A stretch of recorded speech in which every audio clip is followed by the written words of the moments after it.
görkəmli bəstəkar Bəhram Nəsibovun oğlu ilə görüşmüşdük, Adil müəllimlə və söhbət sözü çəkdi, məlum oldu ki, həqiqətən də çox maraqlı bir iş ərsəyə gəlib. Uzun illər əvvəl Bəhram Nəsibov Vaqif Bayatlıoğlu'nun Səni Niyə Belə Sevdim şeirinə mahnı bəstələyib, amma heç zaman səslənməyib.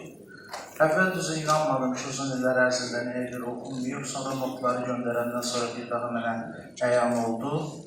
Və beləcə Bəhram Nəsibovun həmin mahnısı da gün yüzü görmüş oldu. Bugün Elgiz Əliyevin ifasında həmin mahnı eşidiləcək. Az öncə təqdim elədiyim ansambılsa onu müşahidə edəcəklər.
Canımda